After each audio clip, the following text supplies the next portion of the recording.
Oke, Assalamualaikum warahmatullahi wabarakatuh.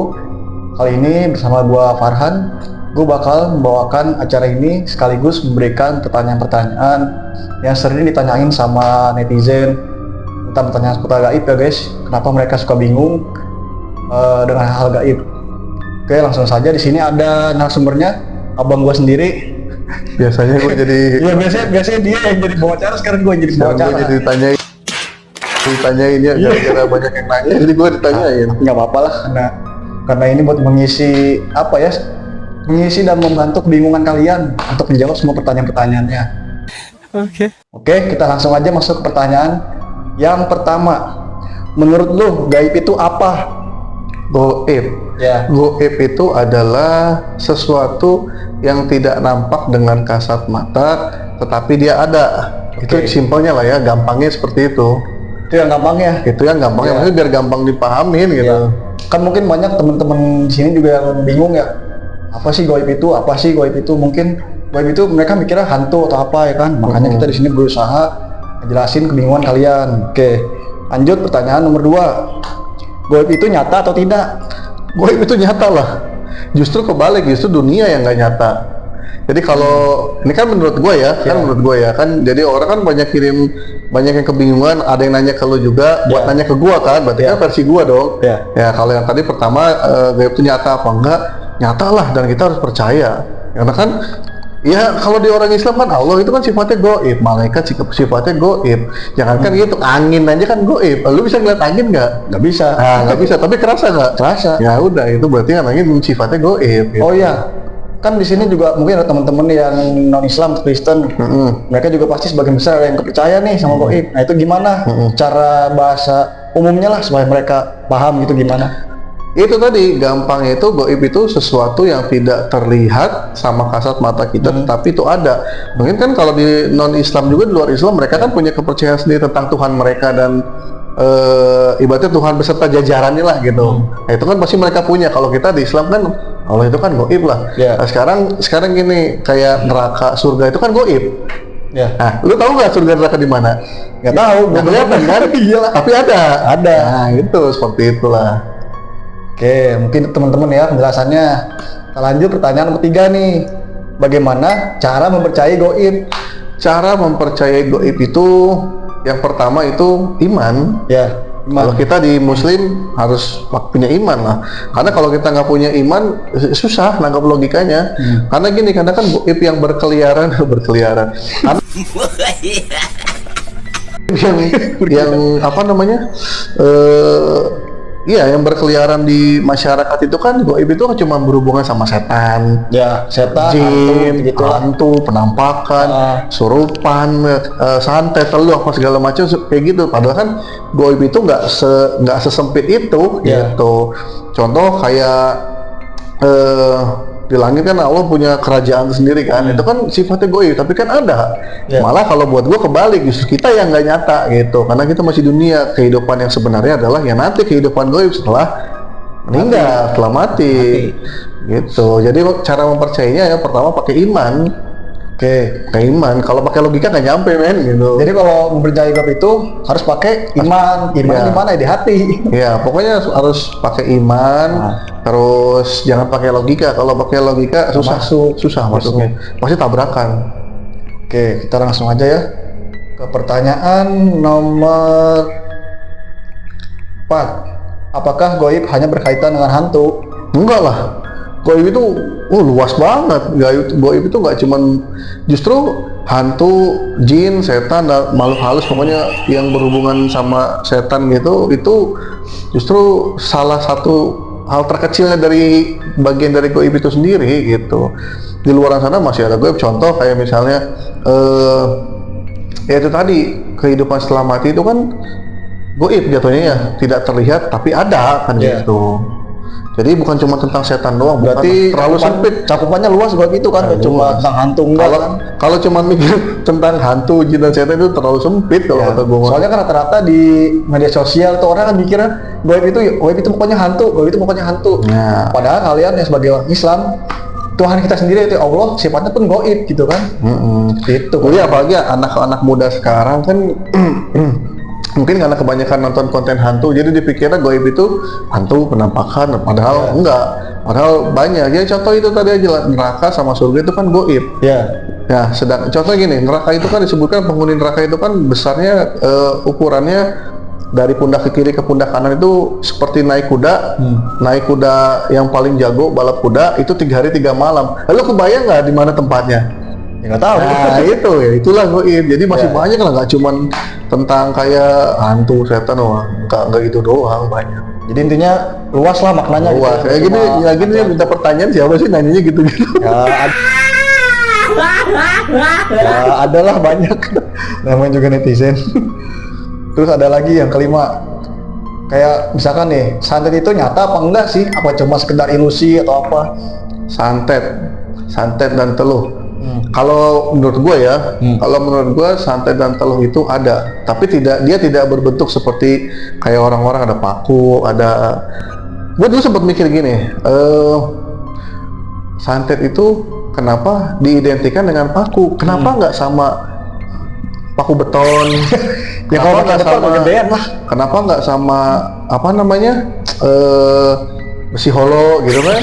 Kanopi gitu kan? Kira mau rumah. Nah, maksud gue gitu, kenapa selalu identiknya dengan paku, terus tali pocong, kenapa nggak pakai tali rapia, kayak tali kolor gitu kan? Ya kalau pakai tali rapi mana ini ntar setannya. Kamu berdosa banget. Selamat, Anda kena prank. Kalau menurut gue ada, karena gue pernah ngalamin ya, maksudnya ya ngalamin, cuma kan bentuknya tidak seperti itu. Kalau kayak paku kayaknya gue kurang masuk lah. Ya. Jadi kalau menurut gue santet teluh itu lebih mempengaruhi pikiran, perasaan, otak dan perasaan itu dah.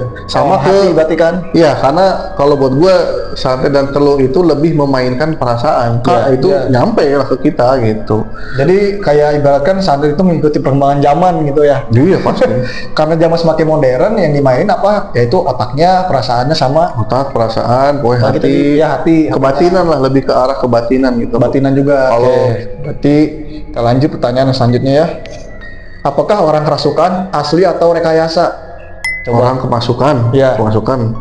Orang kemasukan itu rekayasa atau tidak? Kalau buat gue tidak. Nah, kenapa tidak? Tidak, karena begini, orang kerasukan itu asli atau enggaknya bisa dibedain. Kalau orang kerasukan betulan, dia suara pasti berubah. Ya. Hal kecilnya suara pasti berubah. Terus ketika dibacain sama ayat-ayat Allah, itu kepanasan. Tapi kalau orang kemasukannya pura-pura, itu dibacain ayat-ayat Allah, ya dia cuek aja. Oh, jadi kalau cara bedanya dari ekspresinya Paling gitu. gampang dari ekspresi, terutama Ya. suara. Suara. Nah, karena kan gini, karena ketika kerasukan itu kan ada dua sosok berada dalam satu tubuh. Ya kan, misalnya ada contoh kerasukan misalnya kayak hantu perempuan. Ya. Yang dimasukin laki-laki, otomatis dia suaranya akan lebih lembut gitu. Akan berubah, yang tadinya suaranya cowok dimasukin perempuan, dia akan suaranya akan Oh, kecil. mungkin tingkah lakunya juga kayak lemah gemulai Nah, gitu ya. begitupun sebaliknya. Ikutin jadinya kan. Begitupun sebaliknya, ketika perempuan yang dimasukin sama hantu misalnya atau makhluk halus laki-laki, dia suaranya akan lebih besar gitu. Oh, iya ya. Itu yang paling gampang ngebedainnya gitu. Kalau orang awam, ini orang kemasukan benar apa enggak, lihat aja dari cara bicaranya, itu paling gampang. Terus sama tatapan matanya. Biasanya tatapan mata orang yang masuk itu dia lebih tajam biasanya. Kadang juga kalau orang masukan apa sih namanya, ekspresinya dia juga beda kan ya, ekspresi mukanya tuh Beda. kayak berbentuk apa yang dia masukin gitu kalau Biasanya gini, biasanya kan kita sebagai manusia dikasih insting ya. Jadi kadang gini, kalau ada orang kerasukan tuh insting kita sebagai manusia tuh pasti langsung bekerja. Ya. Ya, maksudnya kalau kita ngeliat orang kesurupan nih, itu insting ini bisa ngerasain ya orang kesurupan beneran apa enggak, itu kerasa gitu. Itu tadi paling gampangnya sih dari cara bicara, terus dari raut wajah, terus dari mata. Walaupun nggak semua orang kesurupan melek ya, ada yang beberapa yang merem gitu. Tapi paling gampang kalau buat gue sih dari suara sih. Ya mungkin ada beberapa pertanyaan nih, Pak. Ada yang nanya nih, kalau ada orang kesurupan baiknya gimana sih? Apa kita harus pegangin? Apa kita buang aja ke sawah? Gimana? Kalau gua ada orang kesurupan itu gua nggak pernah langsung dikeluarin. Kalau ada orang kesurupan itu pasti gua tanya dulu, ini siapa? Maksudnya gini, bukan gua menghargai, bukan gua apa ya, ibaratnya bukan gua menghormati makhluk halus, tidak, tapi gua gini, gua lebih menghargai sesama makhluk Allah gitu. Jin, setan segala macam itu kan ciptaan Allah juga. Iya. Jadi begitu ada orang kemasukan misalnya atau kerasukan, misalnya gua di situ, gua nggak akan langsung gua keluarin. Kalau nggak liar ya, kalau nggak liar, kalau nggak liar nggak akan dikeluarin. Pasti gua tanya dulu, lu siapa? Lu dari mana? Maksud lu datang ke sini apa? Kalau cuma sekedar main-main ya mending keluar. Tapi kalau ada pesan yang mau lu sampaikan ya silakan bicara di sini gitu. Habis itu lu pergi gitu. Iya. Dan biasanya kalau kita berlaku halus, karena mereka kan makhluk halus ya. Jadi pasti mereka pengen diperlakukan secara halus. Jadi kalau pengalaman gue dari banyak pengalaman, kalau ketemu orang kerasukan, gue ajak ngobrol, itu mereka keluar sendiri. Dan yang tadinya marah-marah itu turun, marahnya biasanya lebih ke akhirnya unek-unek dia keluar lah, dia cerita, walaupun entah itu benar atau enggak gitu kan. Yang penting mah apa namanya, unek-unek dia keluar, dan biasanya itu nggak usah kita apa-apain, dia keluar sendiri. Jadi kadang-kadang hantu juga bisa ngerasa dicuekin ya, dia bakal keluar sendiri ya gitu. Ya kalau misalnya liar, nggak terkontrol, misalnya tiba-tiba lari, misalnya ngebahayain si orang yang kemasukannya itu, ya itu harus dikeluarin, itu wajib itu, karena kan bahaya gitu. Nah ini pertanyaan selanjutnya nih, makhluk halus itu wujudnya seperti apa? Makhluk halus, Ya, wujud aslinya wujud aslinya nggak ada yang tahu. Karena mereka berkamuflase, mereka nggak akan menampakkan wujud aslinya ke kita. Kalau kita ditampakkan wujud asli mereka, pingsan gitu. Iya benar-benar. Karena bentuk mereka itu sangat-sangat menyeramkan ya, maksudnya yang selama ini kita lihat itu bukan wujud asli. Jadi cuma istilahnya mereka itu nunjukin orang mah punya dua kepribadian kali ya. Ya. Itulah. Pokoknya jelmaan lah. Jelmaan gitu. Kalau kita ditampakin wujud super aslinya mereka gitu kan, wah, pingsan, bisa pingsan gitu. Makanya mereka rata-rata kan mereka kerjaannya ngegoda kan. Jadi mereka biasanya itu mereka pakai wujud-wujud yang familiar di film aja gitu. Jadi kayak di Indonesia nih banyaknya wujud pocong gitu mereka. Iya, saat lu ke Eropa nggak ada pocong kan? Nggak ada. Nah, gitu kan. Paling kalau di sana mereka wujudnya ya vampir. Wujud itu seperti orang yang di sana gitu, ngikutin daerah. Kayak di sini kan ada misalnya ada pocong, kuntilanak atau gendro apa segala macam. Begitu kita ke Eropa atau ke negara mana yang bukan Indonesia nggak akan ada. Karena mereka nggak menyerupai di Indonesia gitu. Iya, begitupun orang luar negeri datang ke sini ketika bertemu sama hantu sini, mereka masih kaget. Iya. Oke, selanjutnya apa yang harus dilakukan ketika diganggu makhluk halus? Apa yang harus dilakukan ketika diganggu makhluk halus ya? Kalau kita berdoa lah. Ya. Kalau kita berdoa. Karena kita berdoa, Pak hantunya masih di situ gimana tuh? Nggak apa-apa. Nggak apa-apa. berdoa dan kalau misalnya lagi kebetulan nih kita bertemu nggak sengaja papasan atau misalnya dan dia bisa kalau ngewujudin nggak akan lama lah, paling berapa detik lah, nggak akan lama banget sampai sejam 2 jam loh. Nggak, gitu mah bohong.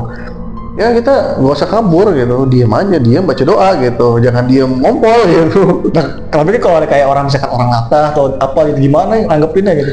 Pokoknya pasti panik kan mereka ini. Pokoknya gini, pokoknya doa sih yang paling utama. Doa itu penting ya. Maksud gue gini, ketika lo nggak sengaja